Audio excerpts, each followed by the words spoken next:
जय हिंद साथियों। स्वागत है आप सभी का हमारे YouTube चैनल ज्ञान आरबीएल में। साथियों, आज हमारा तीसरा टॉपिक है। आपको पता है इसके पहले हमने जीएसटी विमुद्रीकरण करा दिया है।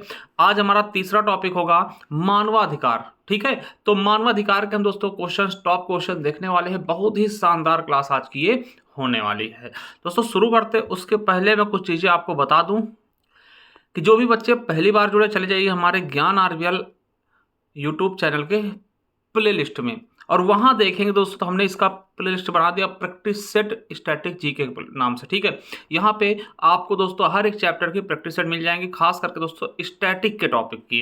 ठीक है, और इनके बारे में अगर आप डिटेल पढ़ने आते हैं, देखिए जैसे मान लिया कि दोस्तों मैं चीज़ें पढ़ा रहा हूँ, तो इसके पहले आप दोस्तों यहाँ से जाकर के पूरी पूरी क्लासेस एकदम बढ़िया थ्योरिकल रूप से पढ़ लीजिए, तो आपको बहुत अच्छे से मजा आएगा। ठीक, इसका संविधान दोस्तों पढ़ा रहे हैं, करंट अफेयर पढ़ा रहे हैं, ठीक है, भूगोल पढ़ा रहे हैं, इतिहास पढ़ा रहे हैं, यानी पूरी की पूरी उत्तर प्रदेश पुलिस की जीके हम आप सभी के तैयार करवा रहे हैं। जा करके प्ले लिस्ट में जाके पढ़ लीजिए। ठीक है, और साथियों जिनको चाहिए हमारी ई बुक वगैरह पीडीएफ चाहिए दोस्तों, तो वो हमें क्या करिए दोस्तों, हमारे ज्ञान आरबीएल ऐप को डाउनलोड कर लीजिए। वहां पर जाइए दोस्तों, ई बुक्स वाले कॉलम पे जैसे जाते हैं मेरे साथियों, ये देखिए आपको मिल जाएगी दोस्तों संविधान की बुक मिल जाएगी मात्र 50 रुपये में, भूगोल की मिल जाएगी 50 रुपये में, इतिहास की मिल जाएगी। ठीक, और ये दोस्तों स्टैटिक जीके है दोस्तों, ये आपको 99 रुपीज़ में मिल जाएगी। ठीक है, पूरा का पूरा दोस्तों 99 रुपीज़ में मिल जाएगी दोस्तों। पुराना बैनर लगा हुआ है तो 99 रुपीज़ दोस्तों अपडेटेड एकदम तरीके से मिल जाएगा, थ्योरी वाला। ठीक है, चलिए जैसे कि दोस्तों ये देखिए ये वाली ये बुक पूरी आपको 99 में मिलेगी। देखिए इसमें सारे सारे चैप्टर होंगे आपके स्टैटिक जीके के।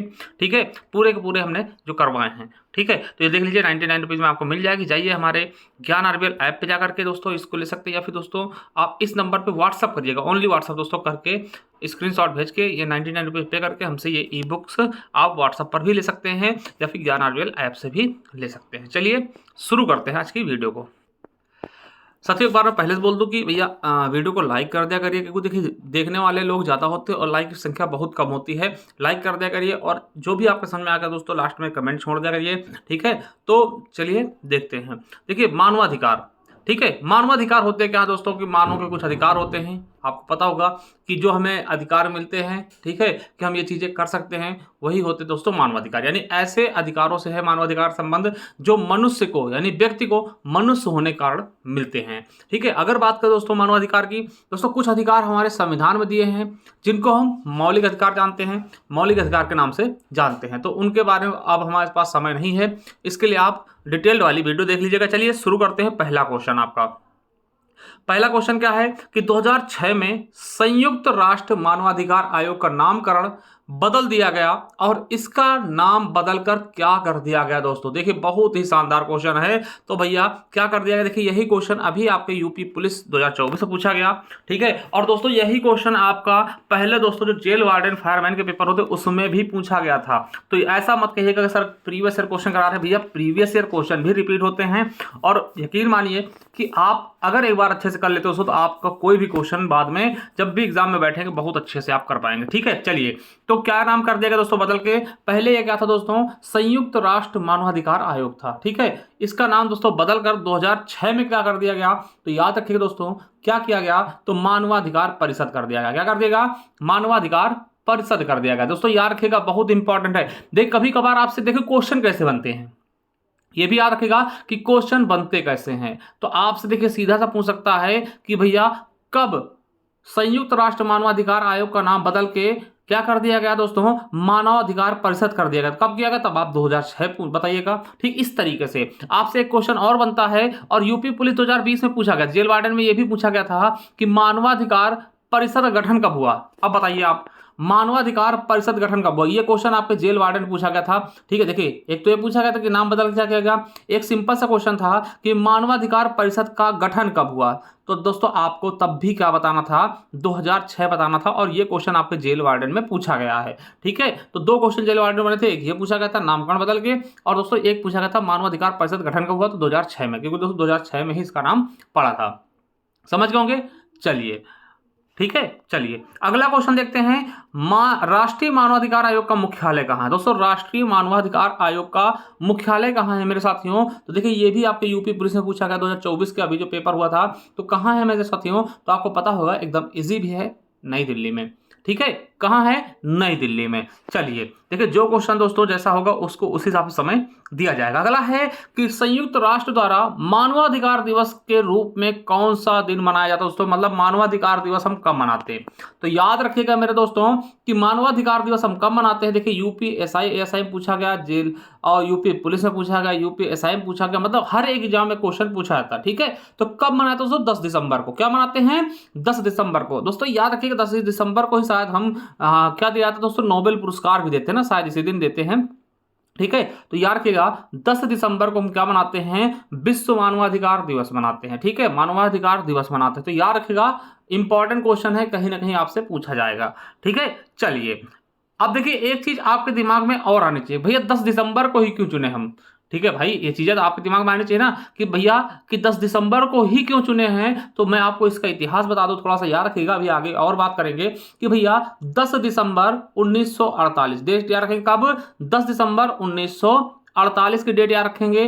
कहां पर दोस्तों? तो आपको बता दें कि संयुक्त राष्ट्र की आम सभा द्वारा दोस्तों तीसरी बैठक होती है। कहां पर? पेरिस में। कहां पर होती दोस्तों? पेरिस में। ठीक है, संयुक्त राष्ट्र की आम सभा की तीसरी बैठक होती है तो 10 दिसंबर 1948 को। कहां पर? फ्रांस की राजधानी पेरिस में। और दोस्तों इसे हम पेरिस संधि के नाम से जानते हैं दोस्तों। इसीलिए मेरे दोस्तों यहीं पर दोस्तों क्या हुआ था, मानवाधिकारों की सार्वभौमिक घोषणा की गई थी। कब? 10 दिसंबर 1948 जो ये आपका बैठक हुआ था पेरिस में। ठीक है, यहीं पर मानवाधिकारों की सार्वभौमिक घोषणा की गई थी। इसीलिए दोस्तों प्रतिवर्ष हम 10 दिसंबर को क्या मनाते हैं? विश्व मानवाधिकार दिवस। तो आपका बी ऑप्शन बिल्कुल राइट होगा। आई होप दोस्तों इसके बेसिक चीजों को आप समझ पाए होंगे। ठीक है, कहां? पेरिस में। पेरिस कहां है दोस्तों? तो आपको बताओगे फ्रांस की राजधानी पेरिस है। चलिए अगला क्वेश्चन आता है, चौथा क्वेश्चन कि संयुक्त राष्ट्र की एक अंतरराष्ट्रीय मानवाधिकार संधि कौन सी है जिसका उद्देश्य है दिव्यांग शक्तियों के अधिकारों की रक्षा करना दोस्तों।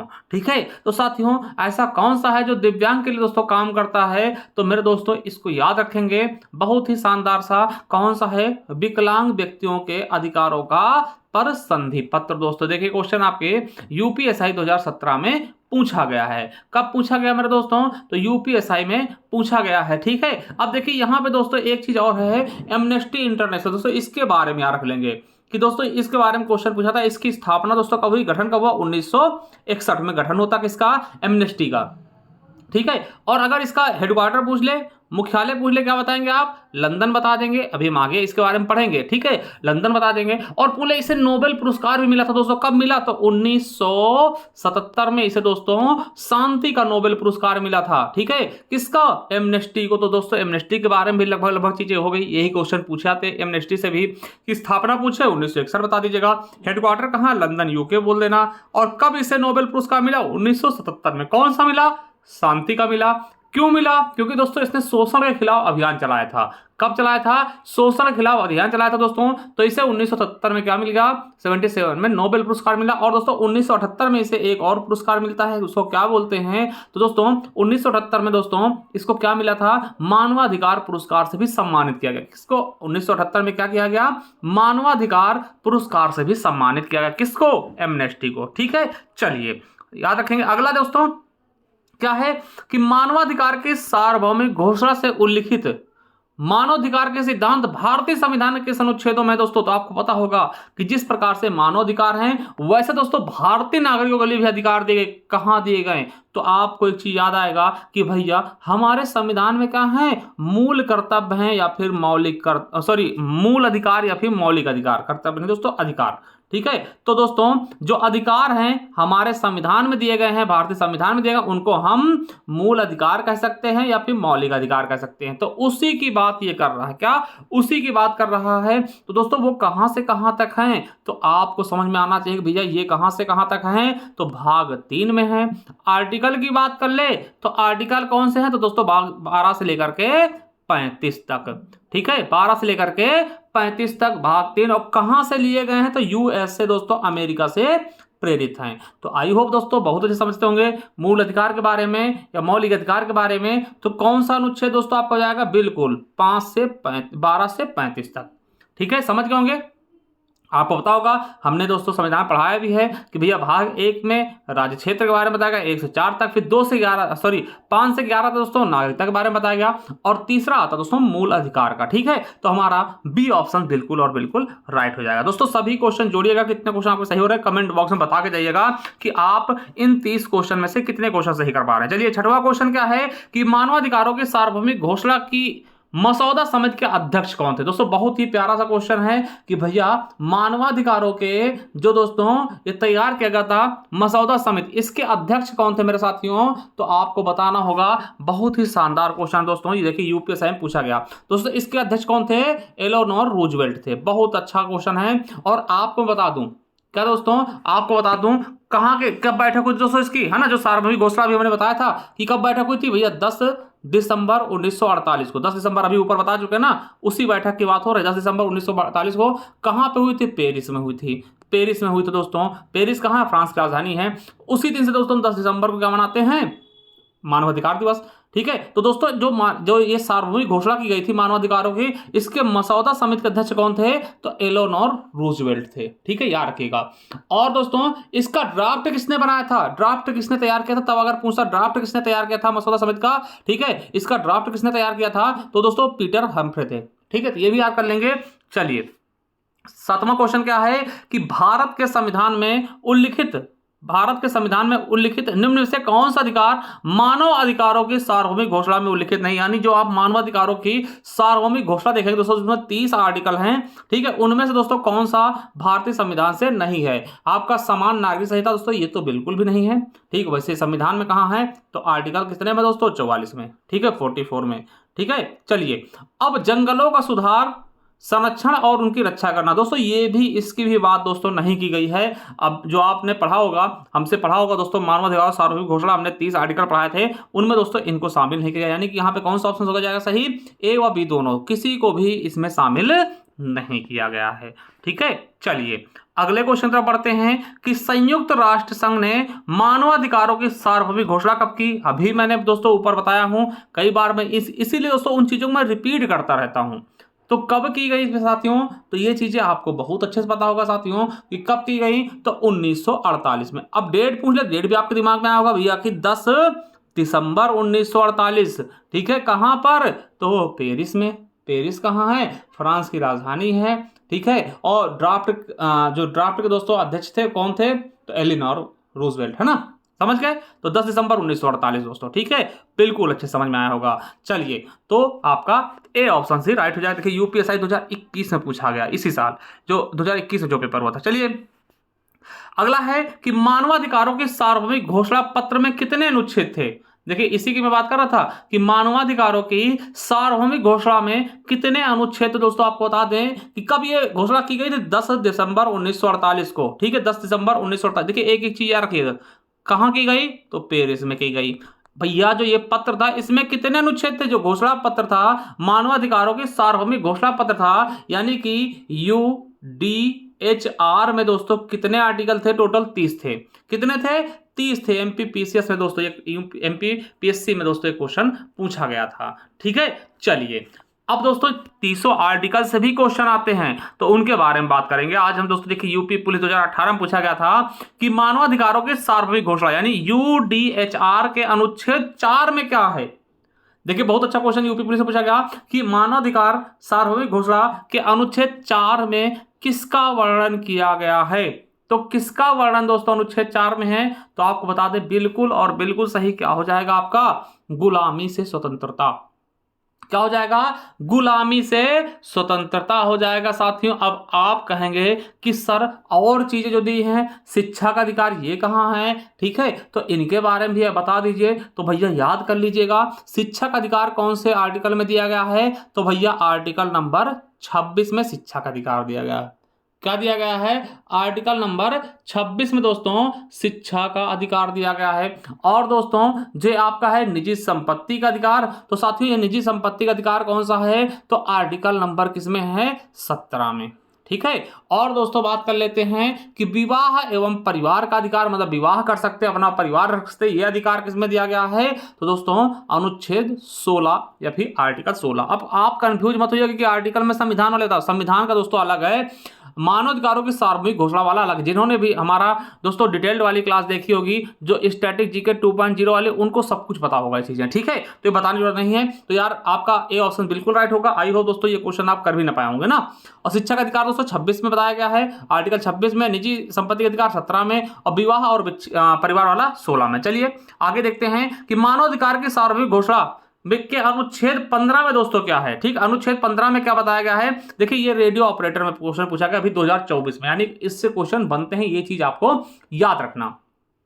तो साथियों क्या बताया गया अनुच्छेद 15 में क्या है? तो दोस्तों याद रखिएगा, किसी भी राष्ट्र विशेष की नागरिकता का अधिकार, मतलब आप किसी भी राष्ट्र की आप नागरिकता ले सकते हैं दोस्तों, ये चीज बताया गया किसमें? आपके अनुच्छेद 15 में। किसके अनुच्छेद 15? तो मानव अधिकारों की सार्वभौमिक घोषणा की, ठीक है। अब दोस्तों आपका आता है कि रोजगार का चुनाव करने का अधिकार। देखिए एक से एक सब कुछ बताएगा दोस्तों। तो रोजगार का चुनाव करने का अधिकार किसमें है? तो भैया चलिए इसको भी बता देते हैं, तो हो सके दोस्तों आप लिख लीजिएगा।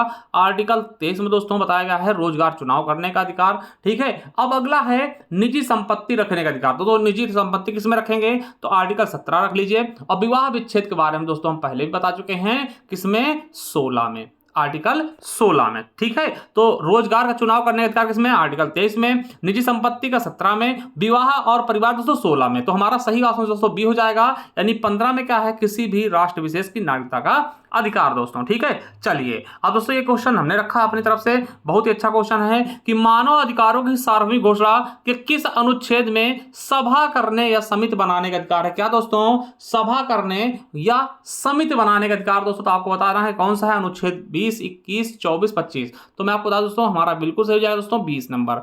20 में क्या है कि भैया आप सभा और समिति बना सकते हैं, ठीक है। अगर 21 की बात कर ले मेरे दोस्तों, तो 21 में अगर सिंपल से मैं एक लाइन में बोलूं दोस्तों, मतदान के बारे में बताएगा। मतदान करने का अधिकार है, खड़े होने का अधिकार है स्वतंत्र रूप से ना। और दोस्तों अगर 24 की मैं बात करूं आपसे, तो भैया इसमें है कि प्रत्येक व्यक्ति को विश्राम और अवकाश का अधिकार, यानी वो आराम भी कर सकता है ना, आराम भी कर सकता है, और दोस्तों उसको छुट्टी लेने का भी अधिकार है, यानी अवकाश का भी अधिकार है, ठीक है। समझिए ये, है ना।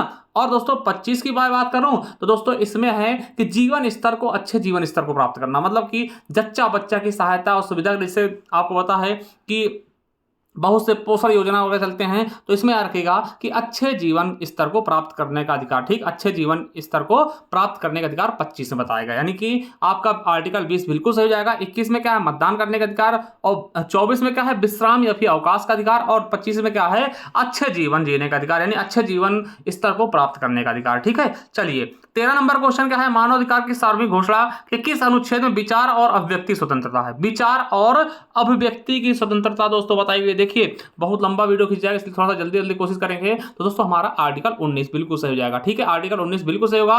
अब देखिए 18 क्या कहता है? तो आपको बता दोस्तों 18 क्या कहता है कि विचार, अंतरात्मा और धर्म की आजादी का अधिकार, मतलब कोई भी विचार सुन सकते हैं, यस कह लीजिएगा दोस्तों, विचार और धर्म की आजादी, विचार और धर्म की आजादी स्वतंत्रता, ठीक 18 में। वही दोस्तों बात करते हैं अनुच्छेद 9 पूछा गया, तो 9 में क्या है मेरे दोस्तों? तो भैया कि किसी को दोस्तों मनमाने ढंग से नजरबंद या फिर देश से नहीं निकाल सकते, मतलब कि 9 में क्या है? किसी को मनमानी ढंग से दोस्तों गिरफ्तार नहीं कर सकते हैं। क्या? गिरफ्तार नहीं कर सकते हैं, नजरबंद नहीं कर सकते हैं, नजरबंद नहीं कर सकते हैं, ठीक है। और दोस्तों देश से नहीं निकाल सकते फालतू तरीके से, ठीक है। अनुच्छेद 7 कहता है कि भैया कानून की नजर में सभी बराबर है, यानी कानून के समान क्या है? सभी लोग क्या हैं? समान है, कोई ऊंच नीच, कोई छोटा बड़ा नहीं है कानून की नजर में दोस्तों। तो ये सारे अनुच्छेद हम बता दिया, आपका बी ऑप्शन बिल्कुल राइट हो जाएगा। चलिए अगला है कि मानवाधिकारों की सार्वभौमिक घोषणा के किस अनुच्छेद में प्रत्येक व्यक्ति को विश्राम और अवकाश का अधिकार? अभी देखिए हमने बताया है ना, अभी हमने बताया, देखते हैं कितने लोग कर पाते हैं। तो साथियों आप बताइएगा कितने लोग कर पाते हैं विश्राम वाला, तो बताइएगा दोस्तों कौन कौन कर पाएगा। तो आपको पता है दोस्तों विश्राम को कैसे रखें दोस्तों? 24 घंटे कोई भी काम करेगा उसको विश्राम की आवश्यकता होगी, यानी कि आर्टिकल 24, यानी कि 24 घंटे कोई भी व्यक्ति काम करेगा उसको विश्राम की जरूर आवश्यकता होगी। तो आपका आर्टिकल 24 आपका बिल्कुल सही हो जाएगा, ठीक है। 24 बिल्कुल सही होगा। 25 में क्या है दोस्तों, हमने बताया था कि अच्छे जीवन जीने का अधिकार ना, अच्छा जीवन मतलब कि अच्छे जीवन के स्तर को दोस्तों पाना, ठीक है। 26 में क्या है मेरे दोस्तों, तो 26 दोस्तों शिक्षा का अधिकार। देखो 26 में क्या याद करेंगे, शिक्षा का अधिकार। 26 में क्या, शिक्षा का अधिकार दोस्तों याद रखिएगा, बहुत अच्छे दोस्तों। आपको पता है कि शिक्षा के अधिकार के लिए दोस्तों भारत में आरटीई एक्ट लाया गया ना, right to education, RTE act लाया गया, जिसे 1 अप्रैल 2010 को लागू किया गया। ये भी याद रखिए दोस्तों, बहुत इंपॉर्टेंट, 1 अप्रैल 2010 को लागू किया गया। और इसे दोस्तों मौलिक अधिकार बनाया गया 21A के तहत, ठीक है। 86वां संविधान संशोधन करके 21A के तहत शिक्षा के अधिकार को मौलिक अधिकार बनाया गया। और यही अनुच्छेद दोस्तों शिक्षा का अधिकार किसमें बताया गया है, आपके यूडीएचआर में, तो आपके 26 में शिक्षा, ठीक है, समझ गए होंगे। तो 26 में क्या है दोस्तों, शिक्षा का अधिकार, ठीक है, समझ गए होंगे बहुत ही शानदार तरीके से दोस्तों। और वही बात कर ले दोस्तों 29 की, तो 29 में क्या कहा गया कि प्रत्येक व्यक्ति को उसी समाज के प्रति दोस्तों कर्तव्य होंगे, कुछ कर्तव्य होंगे, ठीक है। तो ये चीजें समझिएगा। चलिए अगले क्वेश्चन पर बढ़ते हैं। 15 नंबर क्वेश्चन क्या है कि मानव अधिकारों की सार्वभौमिक घोषणा के किस अनुच्छेद में कहा गया कि जाति, लिंग, वर्ण, भाषा आदि के आधार पर किसी से भेदभाव ही नहीं किया जाएगा दोस्तों। तो ये बिल्कुल सही दोस्तों, बहुत ही अच्छा सा क्वेश्चन है। तो किसमें ऐसा कह दिया गया कि भैया कोई भी आपसे भेदभाव नहीं करेगा। तो दोस्तों आपका आर्टिकल 2 में कहा गया कि भैया आपका बिल्कुल सही है, कोई भी आपसे भेदभाव नहीं करेगा, ठीक है। और दोस्तों आर्टिकल 1 क्या कहता है कि सभी मनुष्यों को गौरव और अधिकार के मामले में जन्मजात स्वतंत्रता प्राप्त है, मतलब कि सबको पैदा होते दोस्तों सारी स्वतंत्रता मिल जाती है, ठीक है। वही अगर 11 के बताऊं तो देखिए थोड़ा सा आप जल्दी समझिएगा। 11 में क्या बताया गया कि भैया जब तक वो दोषी नहीं होगा, जब तक कि दोस्तों उसे दोष सिद्ध ना कर दिया जाए, मतलब कि जब तक उसे, मान लें दोस्तों आपने कोई कर्म किया नहीं किया, आपको नहीं पता, लोग आपको दोषी कहने लगे, बिल्कुल गलत है। जब तक कि दोस्तों जज साहब अंतिम फैसला नहीं दे दे कि भैया हाँ ये दोषी है, तब तक आप दोष नहीं होंगे। यानी कि जब तक दंड का आरोपी दोस्तों उसको आरोपी सिद्ध न कर दिया, तब तक वो आरोपी नहीं माना जाएगा, ठीक है। 13 में क्या कहा गया भैया कि आप देश के भीतर कहीं भी रह सकते हैं, कहीं भी बच सकते हैं, मतलब पूरे देश के भीतर कहीं भी आप रहने का अधिकार है, ठीक है। तो समझ गए होंगे, आपका बी ऑप्शन बिल्कुल सही होगा, ठीक है। आज बहुत से लोगों को क्वेश्चन गलत हो रहे होंगे क्योंकि उन्होंने इनको इतने अच्छे से पढ़ा नहीं होगा। चलिए अगला है कि दोस्तों राष्ट्रीय मानवाधिकार आयोग भारत में कब अस्तित्व में आया। दोस्तों बहुत ही अच्छा क्वेश्चन है। तो भैया कब अस्तित्व में आया इसके बारे में बताइए दोस्तों। 1993 में। देखिए ये क्वेश्चन आपके यूपी पुलिस 2018 पूछा गया। 1993 में कब स्थापना हुई दोस्तों, तो 12 अक्टूबर 1993, 12 अक्टूबर 1993 दोस्तों इसकी स्थापना की गई। इसका हेडक्वार्टर कहाँ है, तो हेडक्वार्टर दोस्तों कहाँ है, नई दिल्ली। कहाँ है, नई दिल्ली में। चलिए 17 नंबर क्वेश्चन देखते हैं कि वैश्विक स्तर पर मानव अधिकारों की घोषणा का वैधानिक स्वरूप क्या है। दोस्तों वैधानिक स्वरूप क्या, देखिए यूपी पुलिस में पूछा गया क्वेश्चन है। तो वैधानिक स्वरूप दोस्तों इसका क्या है दोस्तों, सभी देशों मूल अधिकारों का अभिन्न अंग बिल्कुल नहीं, यूरोपियन शक्ति का कोई दिक्कत नहीं दोस्तों, और आपके अमेरिकी संसद से कोई मतलब नहीं। किसका है, तो संयुक्त राष्ट्र सभा का सामान्य प्रस्ताव दोस्तों, हमने बताया था कि संयुक्त राष्ट्र की आम सभा द्वारा लाया गया था। कब दोस्तों, तो 10 दिसंबर 1948 को, ठीक है, 10 दिसंबर 1948 को। ये भी चीजें आपको याद रखना, ठीक है। चलिए अगला है कि राज्य मानवाधिकार आयोग का अध्यक्ष होता है। दोस्तों राज्य मानवाधिकार आयोग का अध्यक्ष कौन होगा, हाँ यहां से क्वेश्चन आपके बनते हैं और बनेंगे, यूपी पुलिस से पूछा गया। देखिए राज्य मानवाधिकार आयोग का अध्यक्ष कौन होगा, तो दोस्तों राज्य के ही यानी उच्च न्यायालय का, उसी राज्य के उच्च न्यायालय का यानी राज्य न्यायालय का सेवानिवृत्त मुख्य न्यायाधीश हो या फिर दोस्तों न्यायाधीश हो। जैसे आपके यूपी में दोस्तों 160 न्यायाधीश हैं, तो इनमें से कोई भी हो सकता है या फिर दोस्तों मुख्य न्यायाधीश हो सकता है, ठीक है। तो याद रखिएगा कि राज्य मानवाधिकार आयोग का अध्यक्ष क्या होगा, उसी राज्य के न्यायालय का मुख्य न्यायाधीश, मतलब सेवानिवृत्ति, मतलब कि उससे सेवा से हट चुका हो, न्यायाधीश से हट चुका हो, तो सेवानिवृत्ति चाहे मुख्य न्यायाधीश हो या न्यायाधीश हो दोस्तों, वो बन सकता है मानवाधिकार आयोग का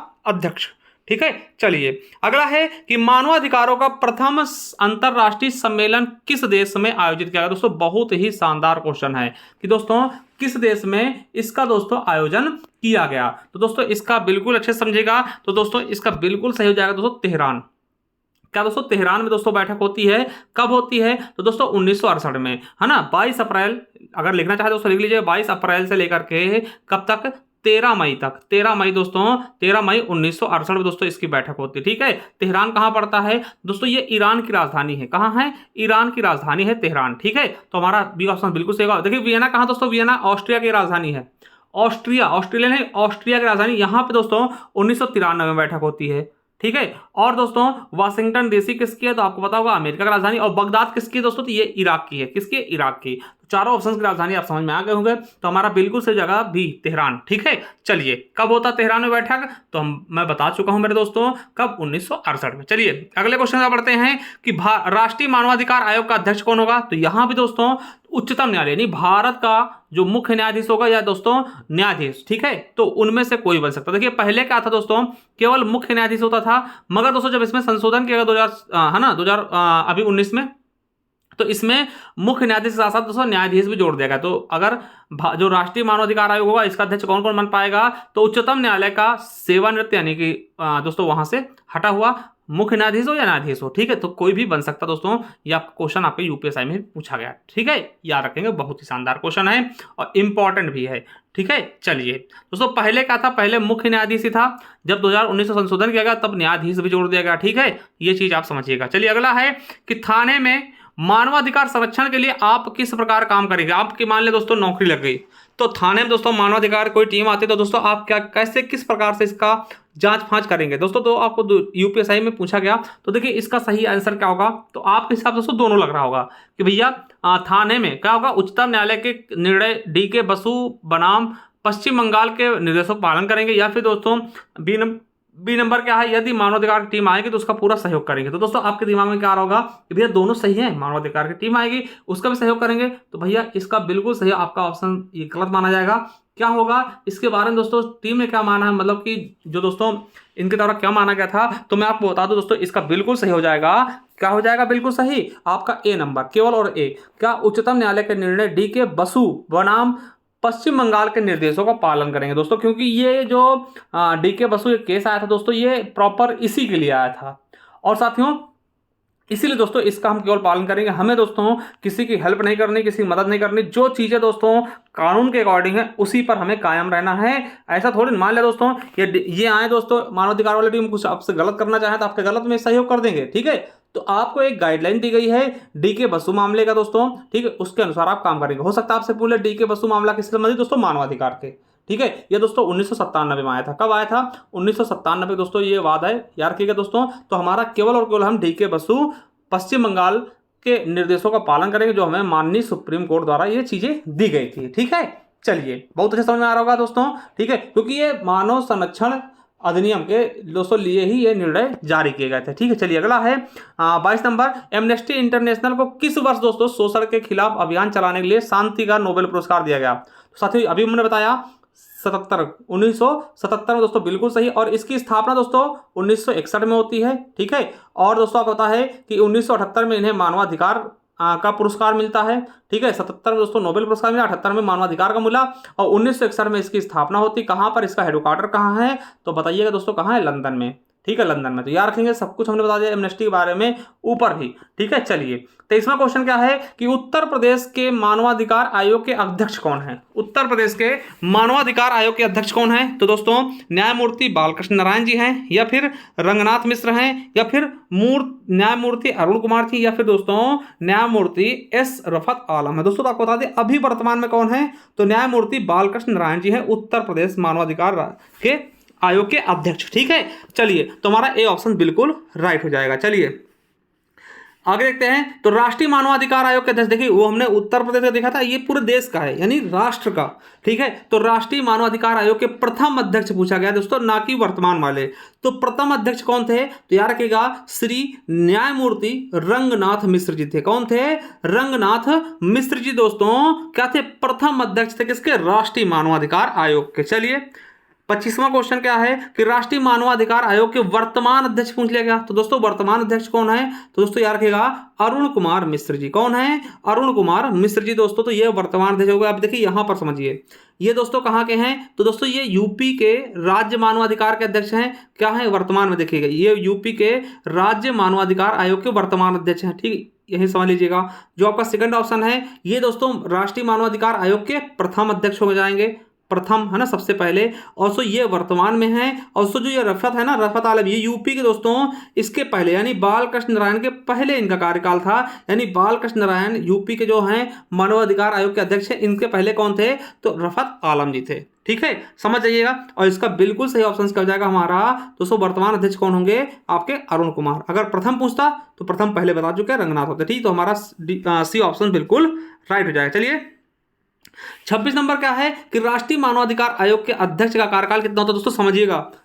ये दोस्तों बहुत अच्छा क्वेश्चन है। तो कौन सा हो जाएगा दोस्तों, 3 वर्ष या 50 वर्ष की आयु, 3 वर्ष या 50 वर्ष की आयु। मतलब कि मान लिया मेरे दोस्तों कोई व्यक्ति 68 साल में बनता है ना, इसका अध्यक्ष, तो दोस्तों वो केवल 2 साल बैठेगा, क्योंकि दोस्तों उसकी 70 साल पहले पूरी हो जाएगी, ठीक है। अगर मान लिया कोई दोस्तों 65 साल में बनता है तो दोस्तों 3 साल पूरा करेगा, यानी 68 में उसकी रिटायरमेंट हो जाएगी। या तो आप 70 साल पहले पूरा कर ले या फिर 3 साल आपका पूरा हो जाए। तो साथियों आपका बिल्कुल सही ऑप्शन क्या हो जाएगा, बी नंबर, बिल्कुल 3 वर्ष या 70 वर्ष, ठीक है। 3 वर्ष या 70 वर्ष दोस्तों बिल्कुल और बिल्कुल सही हो जाएगा। दोस्तों पहले क्या था, जब दोस्तों 1993 में आया था तो दोस्तों तब 5 साल था, है ना। इसे संशोधन करके 3 साल किया गया। तो दोस्तों याद रखेंगे, आपका बिल्कुल सही, आपका बी नंबर। चलिए अगला है, संयुक्त राष्ट्र मानवाधिकार आयोग का मुख्यालय कहाँ है। दोस्तों बहुत अच्छा क्वेश्चन आ चुका है कि संयुक्त राष्ट्र मानवाधिकार का मुख्यालय कहाँ है, ठीक है। तो इसका मुख्यालय मेरे दोस्तों कहाँ है, बहुत ही शानदार सा क्वेश्चन आ चुका है। तो कहाँ है, जिनेवा में। जिनेवा कहाँ पर था, तो स्विट्जरलैंड, आपने नाम सुना ही होगा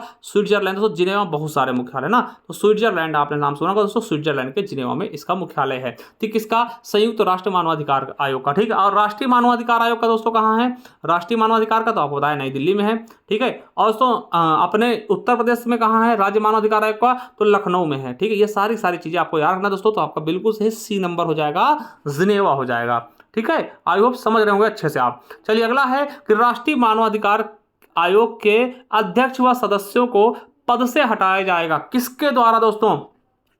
कोई भी राष्ट्रीय मानवाधिकार आयोग का अध्यक्ष है या फिर सदस्य दोस्तों, उसे किसके द्वारा उसके पद से हटाया जा सकता है दोस्तों, तो किसके द्वारा, राष्ट्रपति जी के द्वारा। देखिए ऐसे नहीं हटाया जाएगा, इसके लिए भी कई सारी चीजें होती हैं प्रक्रिया, मगर आपसे पूछेगा किसके द्वारा हटाया जा सकता है, तो राष्ट्रपति जी द्वारा ना। अगर त्याग पत्र भी देगा तो राष्ट्रपति जी को, ठीक है। तो बिल्कुल सही होगा, ठीक है। चलिए अगला दोस्तों, राज्य मानवाधिकार आयोग के अध्यक्षों और सदस्यों को दोस्तों कौन हटाएगा।